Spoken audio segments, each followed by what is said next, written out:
Welcome, everybody, to Her Story podcast. Today, I'm here with Alicia Artz. Alicia, thank you so much for taking the time to be on the podcast with me today.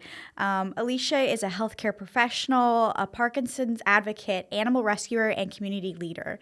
Alicia, can you introduce yourself and tell the audience a little bit about yourself? Yes, my name is Alicia Artz, and I have been in the healthcare field for the last 10 years. I've had a love of animals for my entire life. I've worked with Parkinson's since I started in healthcare with physical therapy, and I just have a passion for seniors. Awesome. And can you tell us a little bit about, starting from your roots, a little bit about growing up in Connecticut and then what caused you to move to Florida in 2004?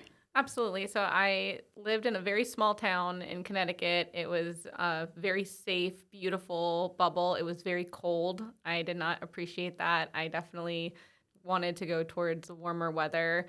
I had a core group of like 4 friends that were amazing, but I just never felt like it was home. So I kind of always had a dream of I'm leaving here. Like I was never going to stay.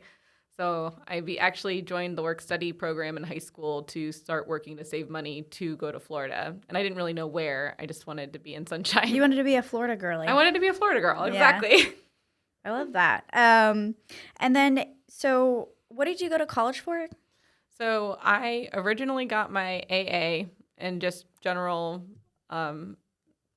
just an Associate of Arts degree. It was nothing special, but I just didn't know what I wanted to do. So it took me a really long time to even decide that. So I eventually went to school. I got on a waiting list to go to the PTA program in 2011 to start the program in 2014. So I actually had 3 years to prep before I even got into the PTA program. Okay, awesome. So at 20, you became a licensed physical therapy assistant. What inspired that change, and what was that journey like? So I went to school starting at 28. So I didn't actually get to be a PTA till I was 30. Okay. So it was interesting. Short 2 years. It was a short 2 years, but it was a good transition. It was a good time. I just wasn't really fulfilled in the other jobs I was doing. I mean, I bartended. I loved it. It was fun, but was it going to be, lifelong? Tips are up and down. Probably not. I worked at IMG Academy in guest services. I loved it, but I just wasn't doing good. Like I felt like I could do more.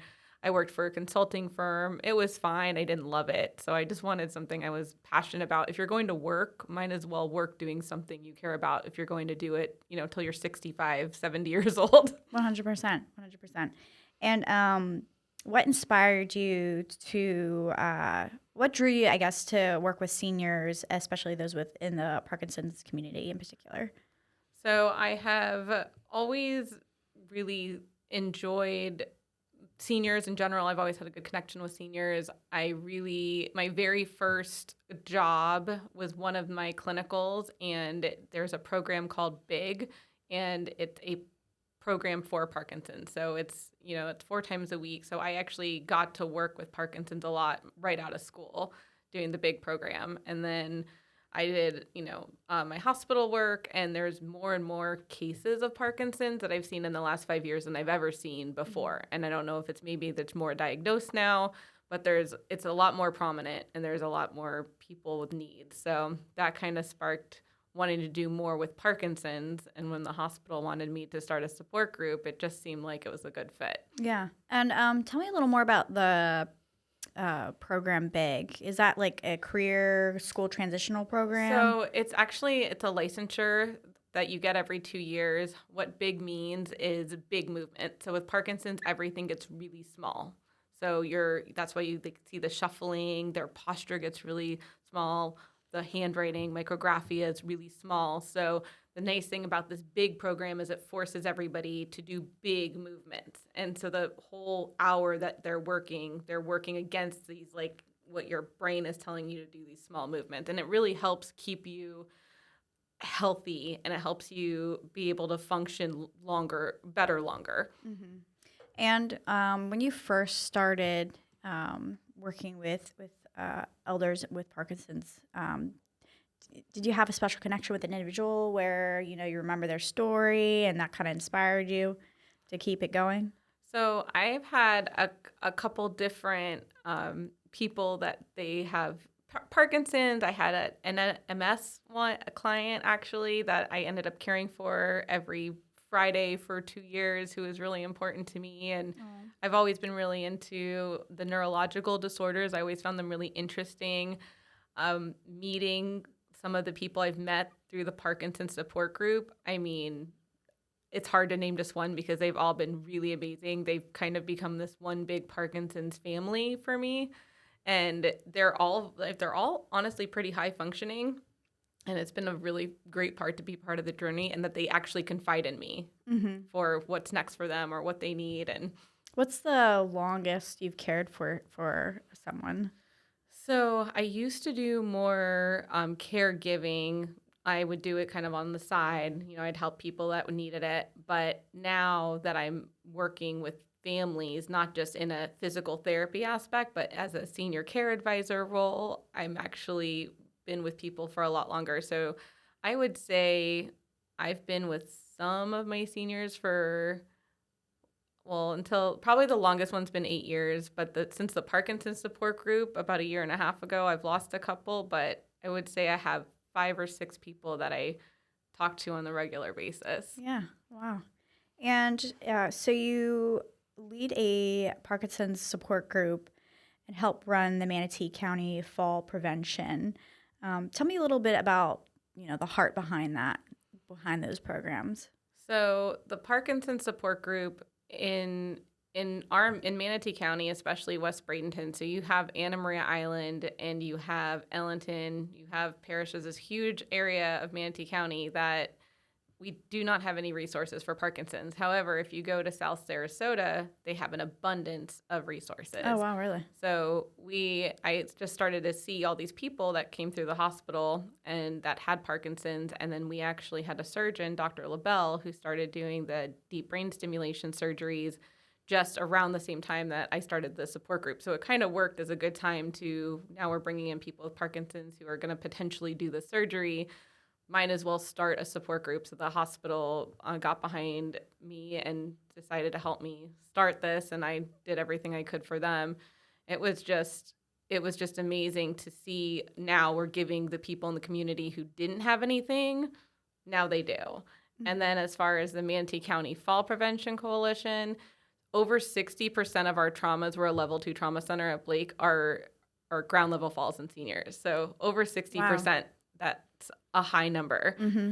So if you can be out in the community and you can be doing things, you can be educating them, providing resources, education, screenings, whatever that may be, even if it's something little like, the rugs in the bathroom, that could stop them from having a fall, breaking their hip, and then being in a situation they don't want to be in. Yeah. I like that you were able to identify that there was a gap in care in your community and that you were able to fill that. And I commend you for that. And my next question was going to be about how we can help seniors prevent falling. I know you mentioned a few, but feel free to elaborate more if you can. No, absolutely. So we do a lot of screening. So with our coalition, we used to do one event a month. What this event consists of is a presentation about fall education. We talk about proper footwear, about making your home safer.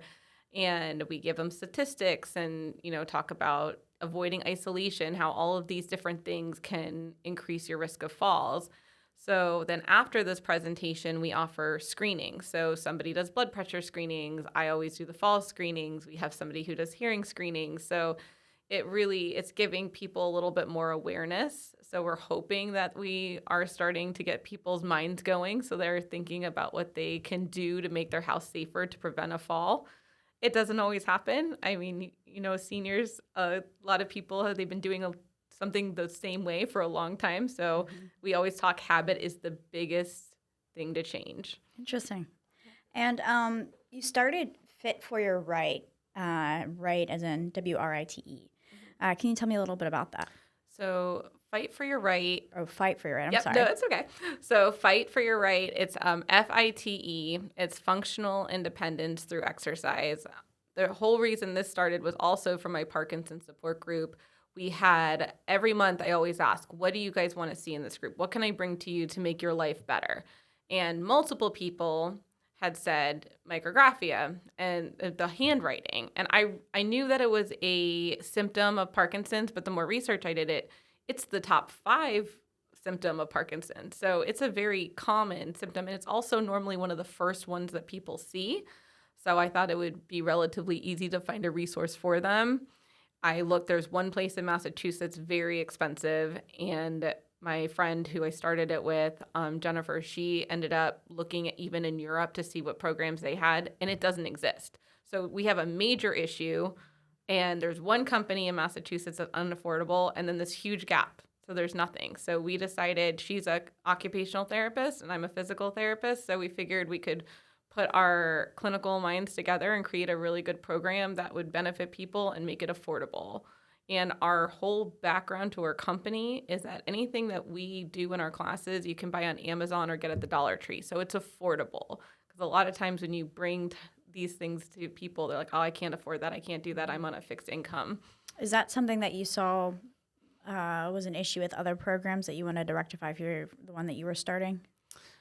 Well, there wasn't really a program. The only program I knew of was the one in Massachusetts, and it was just expensive. And they did ship you all the materials and everything, but I figured if you could get rid of the expense, if all their expense is the materials they were providing, yet we could provide things from the Dollar Tree, some weights from Amazon, some grips from Amazon, and be able to bring people these items in adaptive equipment so they can try it to see what works. Because what's the point of just ordering a bunch of things if you don't know what works? Mm-hmm. So our classes, they get to try the adaptive equipment and say, okay, does a fat pen work better for you? Does the weight works better for you? And we actually document for everybody which one they say. Like if they say the fat pen works in the pencil with the 2-ounce weight, we keep that on file for them so we know what works. And then we send them an email after and we say, hey, this is what you're going to need out of what you thought was beneficial for your class. Yeah. And it seems that you're like the top leader in all these programs that you're involved with, which is amazing. What has been some of the bigger obstacles with taking on that leadership role? So I think the hardest part is with the Parkinson's support group. I was really excited about it, but then I get really overexcited. So I see I want to change everything. I want to make the world a better place. I want to see what else I can do. So I have to be better about just focusing on the things that I can control and make a difference. Like the support group was great. And then I decided, I'm like, oh, we need an online platform because there are people who can't get to our support groups. And there's people that, don't like to speak on the support groups. They'd rather be silent, or I figured an online platform could be good for them. So I came up with Parkinson's Warriors of Manatee County, and that's actually a Facebook group that I have. Mm-hmm. And I've put a chat section that's just for caregivers to go over their complications, and I have a give advice, get advice section. So that's also a way for people to communicate. So I'm trying to create avenues, but not realizing I can't do it all. I can give people places to, get the resources that they need. It doesn't all have to come from me. Yeah. Yeah. I love that you started these groups to help people with Parkinson's, but then you also started, helpful resources for the caregivers. So it shows you're helping both sides of the issue at hand. So that's really commendable. Is there any success stories that stand out to you? Oh, I have a couple. So this is going to be in regards to the falls. So we had someone, her name's Suki, and she participated in our fall prevention classes, which I'll talk a little bit more after this. But, we had a 10-week-long fall prevention class twice a week. She's active in her community. She ran all the fashion shows and events, everything in her 55 and over community. And one day she was walking outside the Moose Lodge of Anna Maria Island, and she fell over one of the parking curbs. She hit her head, and she was almost paralyzed. Wow. So that is one thing. Megan, who is the chairman of the Fall Coalition, her and I are determined to make a bill to just outlaw those, because we see these people get hurt all the time or at least paint them something. Yeah. But she was a perfect example of somebody that really she could have died, and she was fortunate. She got to the hospital. We got her into a spinal cord rehab in Jacksonville, which it was 4 long months of intensive rehab, and I get to see her, once a month, and she's on her cane and she's walking around and her hair is done. She's still looking cute. Like, I'm just so happy to see her thriving again, and she's still mad, my knee doesn't lift the way it did before, but she's doing incredible, and just shows if you're active, the doctors told her she wasn't going to walk again. She didn't accept that, and she was active enough, and I also told her friends and family I didn't accept that either. So with the right help, she was able to overcome it, and she's actually in Hawaii right now with her daughter. Oh, wow. Who lives in Kauai. So yeah. So she's able to live her life. She's living her life, which is phenomenal. And then on my star Parkinson story would be Jim. He came to one of our first classes for the Fight for Your Right, the intro to micrographia. He could not write his name. He really struggled, and it was frustrating to him. It was hard for his wife. And he did our class, and after a month of doing all the practice, all of the exercises and everything, he can now write his whole name. And so that was really amazing to see after just a month of something that we gave him. Yeah. And for those who maybe have heard of Parkinson's but don't really know too much about it, how would you explain it to them? So Parkinson's is a neurological disorder. It makes your movements really small. A lot of people will see the shuffling steps. They are very forward posture, rounded. Their voice gets really small and quiet. I think with all those working together, it really depletes people's confidence. There is a gentleman who is actually really special to me as well. His name is John Cullen, and he has a whole movement called It's Just Parkinson's. He retired, he ended up getting Parkinson's, and he wasn't going to let it own him. So he has a movie out. He actually brought the movie and him and his wife to my group. We had a big event, and he signed his own books for my group. I mean, he did that just because he's trying so hard to make people understand that it's a disease that it's not their whole being. So it's been really amazing to see what you can do. And Parkinson's, they're slowly coming up with more things that you can do. The medications are constantly, growing and changing. You have the Neuro Challenge Foundation that works really hard and gets research and grants. So there's a lot more people backing Parkinson's since the later 1990s than there ever was before that. I think there was a lot of undiagnosed Parkinson's. I think people would also just say, oh, that's dementia, or they're getting old. And dismiss it. They would dismiss it. And unfortunately, you still see a little bit of that now, but I think people are more aware of it. So, and it's not curable, right? It's not, unfortunately. I wish it was. Yeah. And so it's really just helping people work through it for the rest of their lives and preventing it from getting worse, right? That's something you can do as prevention. That's the best thing is people think, oh, I have Parkinson's, that's it, it's over. And it's not there. If you are active, and movement is huge with Parkinson's. The more active you are every day, the more you do, the more you practice with your speech, your writing, your, the cardio and walking, all of those are going to help you with your Parkinson's. And it's amazing. I've seen people who have done everything and they're almost better than they were pre-Parkinson's. Wow. And I've also seen people who have just given in to what Parkinson's is and doesn't think there is anything to do. And that's really sad for me because I know that you can't stop it. Eventually it will progress, but you can hold off those symptoms for a really long time if you're doing the work.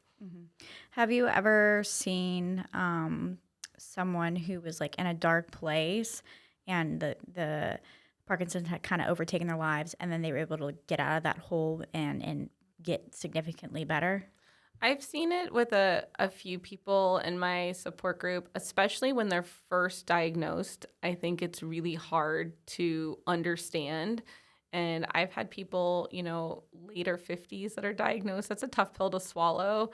I had a lady come to our support group, our very first one, and she just said, I was just diagnosed with Parkinson's a week ago. Like, I'm here. I don't know about anything. Like, I'm just scared. And now I'm watching her, she comes to the groups. She started lunch groups with her church. Like, she's making it more of a community. So it was nice to see her go from being really like scared and afraid to making this something that she's leads and owns too. Mm-hmm. Do you think people who have Parkinson's, do they tend to isolate themselves and try to deal with it on their own? Or I think it's a mix. I think sometimes when we get older, we get more sedentary and a little bit more set in our ways. So I don't know always that it's the Parkinson's as much as it is you kind of get into a certain way of life. But we talk about this a lot. Isolation is one of the worst things for seniors. So we actually at the hospital have a whole graph of falls over the last, 5-6 years. So COVID, when everybody was locked in, we saw an uptick of falls because people were not getting together. They weren't doing things. So as soon as, after those like 5-6 months where people were pretty closed off from each other, we were seeing falls and just so many accidents left and right.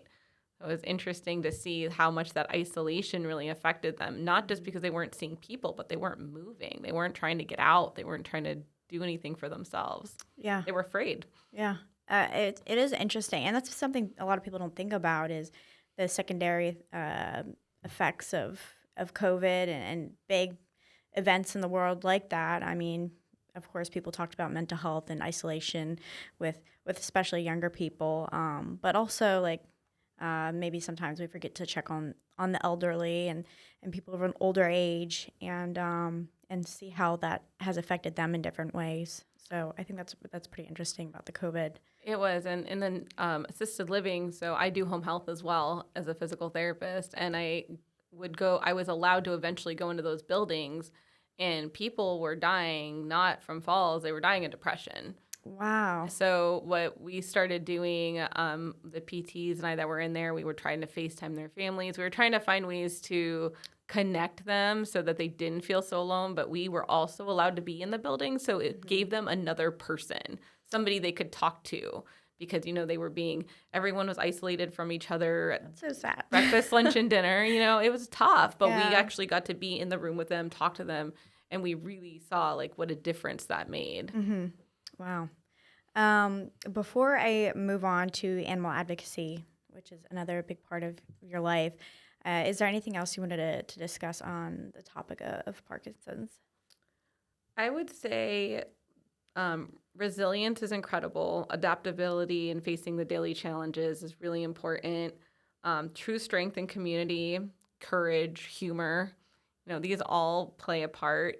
Find people that bring you up, and for people that do have Parkinson's, utilize the resources that are out there. There are so many that there ever were before, and use those resources. Don't be ashamed or afraid. They're there for you. So I hope you use them. Mm-hmm. For sure. And so now moving on to animal advocacy, can you tell me about your involvement with that? Yes. So I grew up with my mom and aunt, and we traveled. They were both teachers, so we traveled every summer together literally from birth until I went to high school. We would pack our bags, we'd camp across the country, and most of the time when they lost me in a sea of historical sites, they would just look for the closest dog, and 9 times out of 10, I was on the ground with that dog.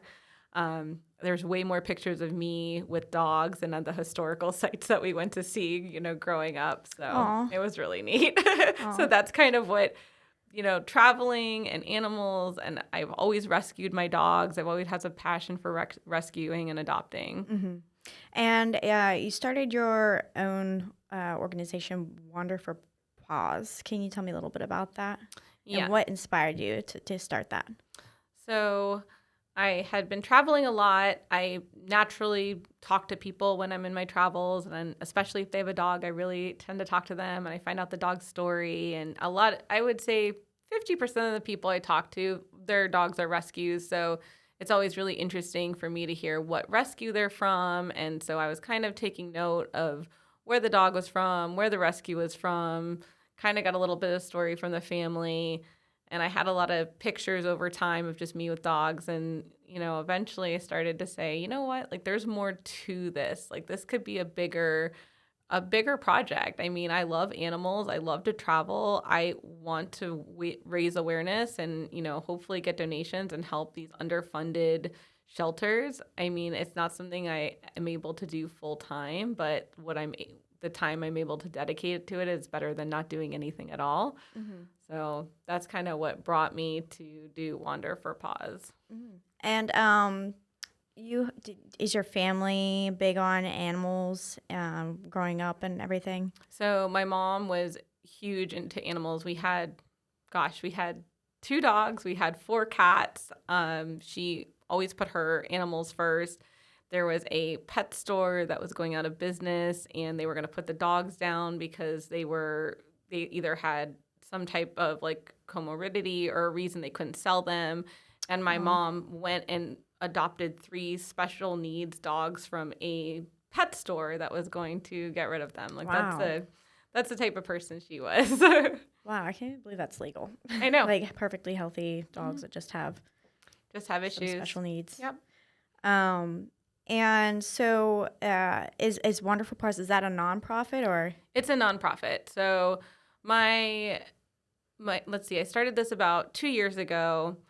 The goal is to be able to highlight shelters from my travels and also shelters of people that are giving me their stories. So when I get a shelter on my radar, I'll follow them on social media and I'll try to connect them with the dog that was rescued. And then that's also a shelter that gets put on my list of somewhere that I want to help with urgent needs.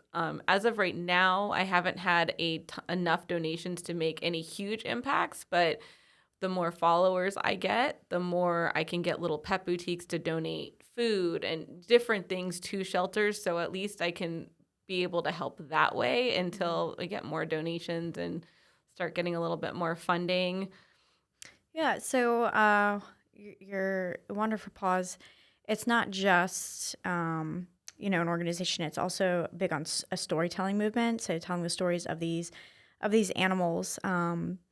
Why did you choose storytelling as part of the heart of the mission? So stories create emotional connection and they drive action. So that was the idea behind it. And people can relate to stories. You can post these sad SPCA commercials and everything all day long, but people want to see real people in the community sharing their stories. I mean, there are rescues all over, and there are dogs that change people's lives, and those stories don't get heard. You just see a happy family and a happy dog. So why not to be able to share those moments with other people? Do you share those stories on social media or? I do. And, it gives the family a voice. It also gives the animal a voice. Mm-hmm. You can, a lot of times I'll try to, if I have a before and after scenario where a dog was, in the shelter for a really long time, I do like the before, like them in the shelter, and then after with the family. Mm-hmm. And that's pretty neat to see. It's not just rescue, it's awareness, it's education, it's advocacy. Mm-hmm. And what kind of impact have you seen from sharing these stories online and in the community?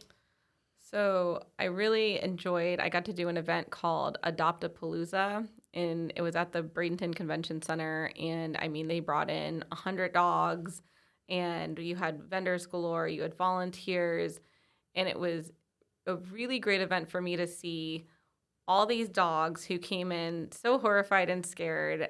Basically, a sea of people come in, they get scooped up. These dogs who were in cages, an hours before, they're getting scooped up by their forever family.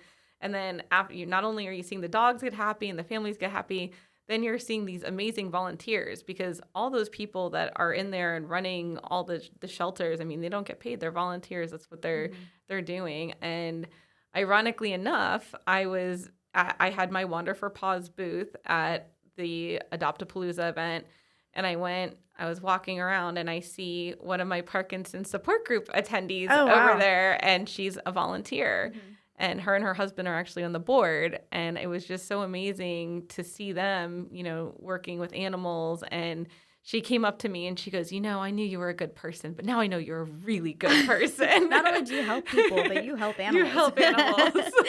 I love that. And how long has Wonderful Paws been around? What year did you start it? So I started that in the beginning of 2024. Okay. So it's been about a year and a half. Mm-hmm. And when I first started it, I wasn't, besides having a page, I didn't even have a website yet. I just had a Facebook and an Instagram, and I was starting to work on the stories. Now I'm starting to be able to do more events and, try to do a few more things in the community. I have a website and a donation page. It's growing into what I wanted it to be at the beginning, but people have to realize it's okay to do things in baby steps. Mm-hmm. You do what you can while you can do it. And then even if it takes a while, I don't think that Wonderful Paws is going to be anything major. I hope it does. But even if in 5 years we've, put out money to so many shelters and we've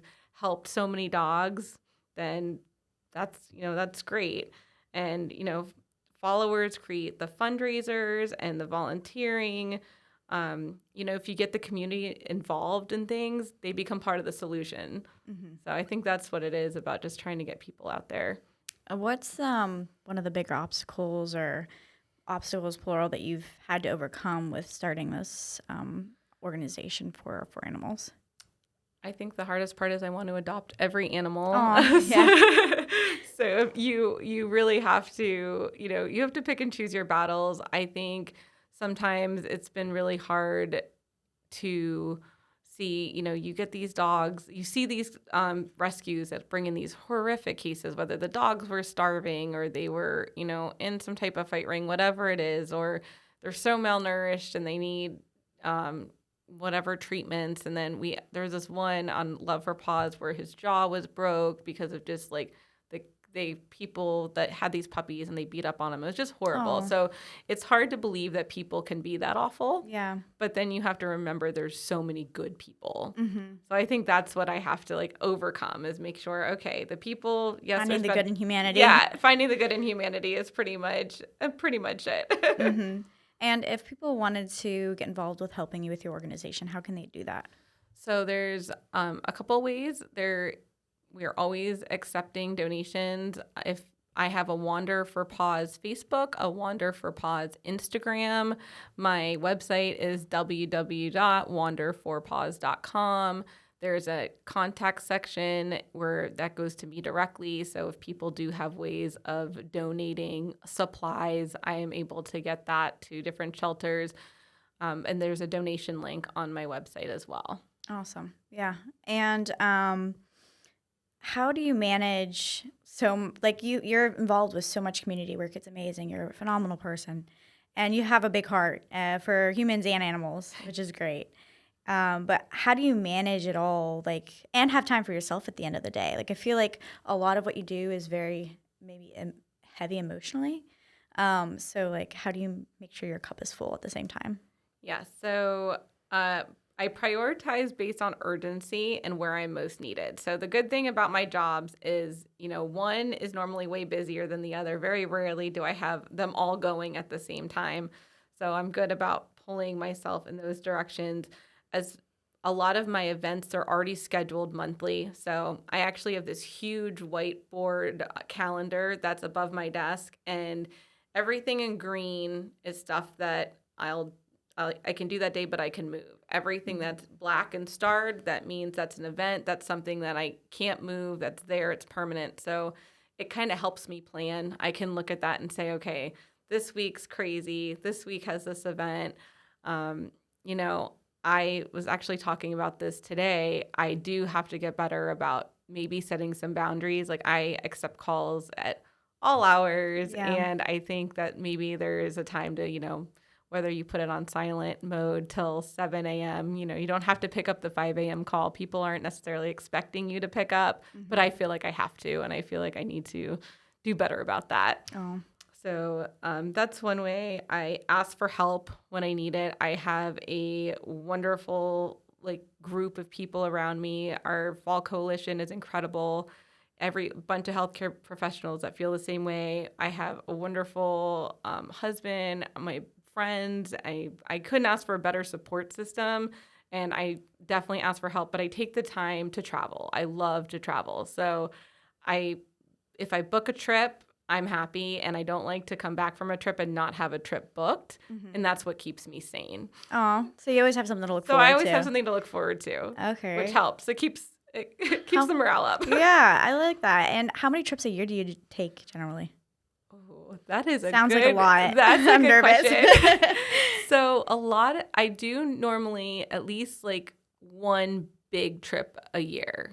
Meaning like big trip abroad? Like either whether it's abroad or if I do like the national parks, I've done like 2 weeks, or I'll do like I'm doing Seattle in August and going to Spain I turned 40 this year, my best friend and I. So we are going to Spain for 10 days to celebrate turning 40. That is a great way to celebrate. So I think that's going to be amazing. So, I mean, really that became 2 big trips a year, but I would say I probably take like a good 8 other like long weekends, like Thursday to Monday. And Allegiant flies everywhere really cheap, so directly from Sarasota. So I love it. Yeah, Allegiant's good. Yeah, they have a good airport at Clearwater, St. Pete, and then the one in Sarasota too. So it sounds like you're a busy woman. You're involved with all these groups and your work. What does your family and friends think? Do they think like, girl, you need to slow down? Or yeah, they definitely think I'm a certain level of crazy in a good way. Okay. I mean, my best friend is always like, she's always telling me like, she's like, I'm so proud of you. You're amazing. My husband's telling me the same. Sometimes they're also like, it's okay to slow down. My husband will be like, it's fine. You don't have to like fix that person's life right now. You can fix it tomorrow. Mm-hmm. So they're good at bringing me down, and they also help me realize like it's okay to not manage everything. Like you can just be a resource. You don't have to you don't have to be the superhero every time. Yeah. I've really enjoyed the things I have done for myself that I didn't expect would be so helpful. There's a boxing class that's right near my house. It's for Parkinson's. So I got my Parkinson's patients involved in this boxing I love class, that. because there used to be one it was called Title Boxing in Sarasota. That was the closest one that closed. So now the only one's in South Sarasota. So this guy, Gary, he is with Bradenton. It's boot camp and fitness. He has soul boxing with Rock, and it's great. I mean, I have had 6 or 7 of my Parkinson's group attendees go, and I went originally as a physical therapist to see if I really think this is a good program. Like, how is he running the classes?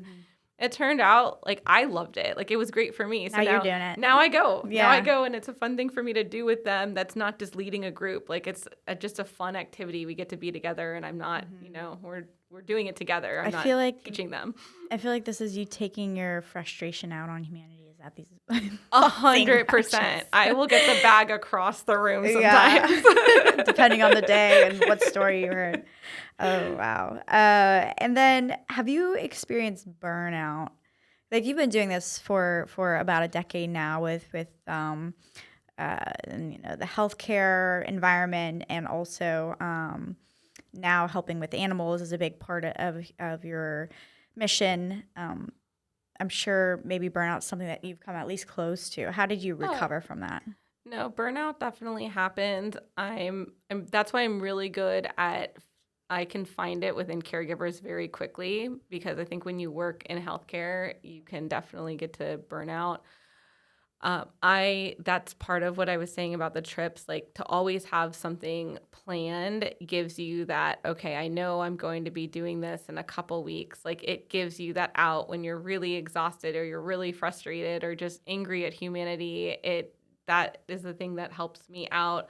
My walks, like, I try to walk, at least, 3 to 4 times a week, put the phone away when I walk, do the boxing, do as much digital detox as I can. Like, it's really easy to get, start scrolling and then see the other problems in the world. So fortunately, my Facebook now is all travel blogs, dogs and penguins and manatees. So I love that. I don't see anything bad. Like the whatever formula Facebook sees for me is just that. So now I don't see happy go lucky. Like I'm pretty much anybody who's overly political. I'm just like snooze for 30 days, hide, whatever. So I've got a great page going right now. Everything's positive. I like that algorithm for sure. Yeah. That's what it is, algorithm. Mm-hmm. And do you do a lot of like coordination with other groups, both with Parkinson's and with animals? Do you rely, I know there's government work with animals in Manatee County and everything. Do you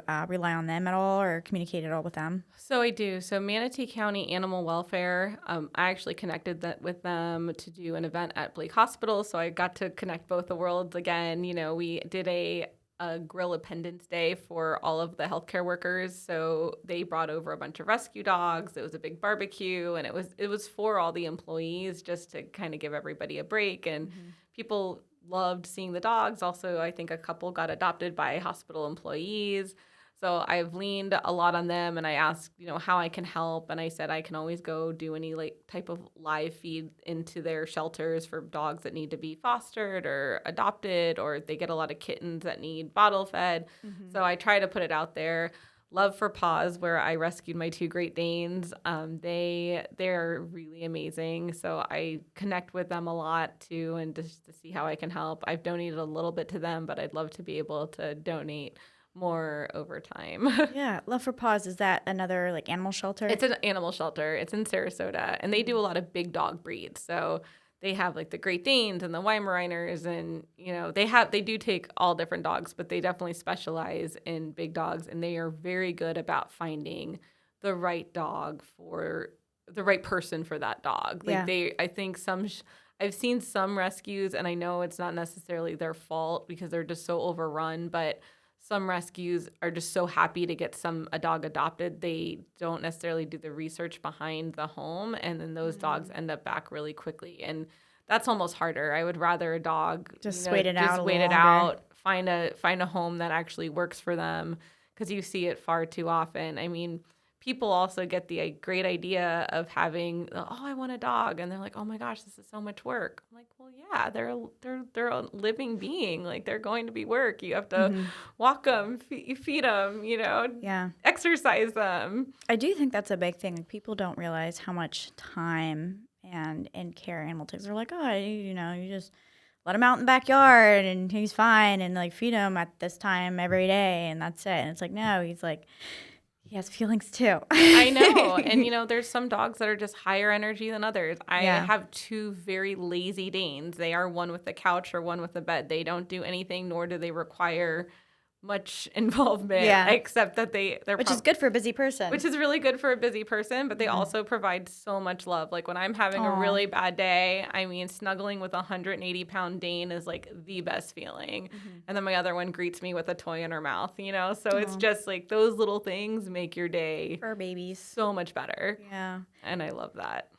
So for your pets, you have the 2 Danes. Do you have any other animals? No. So before we got the 2 Danes, we actually so it was 2020. It was during COVID. So it was a horrible time as is. So I had a 19-year-old Chihuahua. So the Chihuahua passed away. Then immediately after, a couple months after that, my mom passed away of ovarian cancer. And then after that. Sorry to hear that.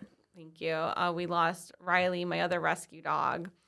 A couple months after that, my husband lost his dad, and then we lost, after that, our final dog. So all in 2020, we lost 2 parents, and we lost 3 dogs. Oh my goodness. And it was so much heartbreak, and I think it just was something that I don't think you could have ever planned for, and I really didn't think I was going to be ready for any dogs, any animals, but the Danes we rescued actually lost their mom unexpectedly. She was young. She wasn't even 50 years old, and they had been very well taken care of. So I had actually gone to that Love for Paws rescue to look at another dog, and the dog was sweet, but I just was like, that's not my dog. Like, I didn't get that, the feeling.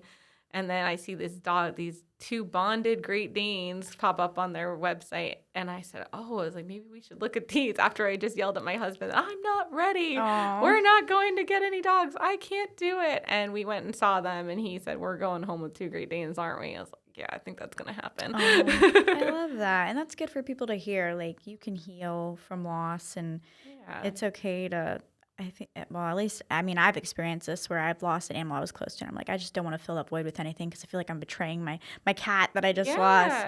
So I think that's good for people to hear that, like, it's okay to heal and take time to mourn the loss and then try to help another animal. Absolutely. And everyone has their heart dog, right? There's going to be that one dog that your entire life, you will never get a dog like that.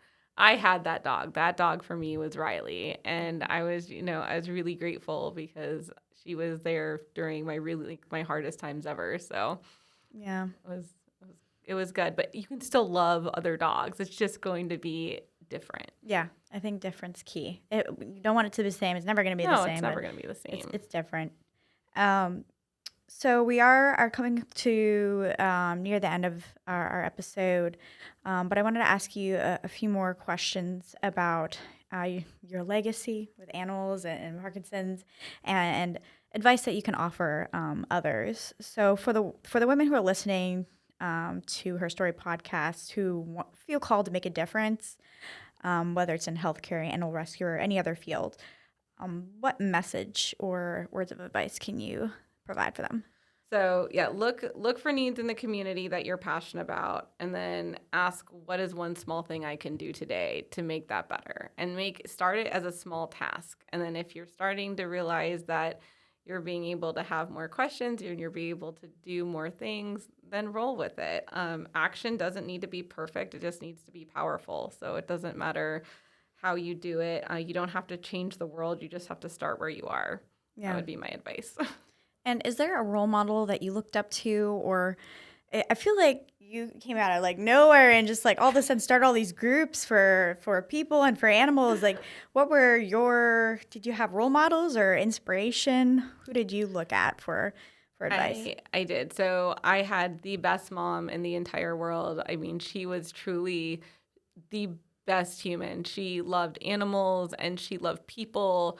I mean, I moved to Florida and I remember calling one day and she said, "Oh, I'm going to the assisted living to bring Tipsy and Tori over." And I was like, "What? Who do you know at the assisted living?" And she's like, "Oh, I don't know anybody." She's like, "But dogs make people happy. So Aww. I'm going to go over there and, I'm going to start." And it was in a bad part of town, but she didn't care. She just would walk over with her dogs, and that's just the type of person she was. And she would go out of her way for absolutely anyone.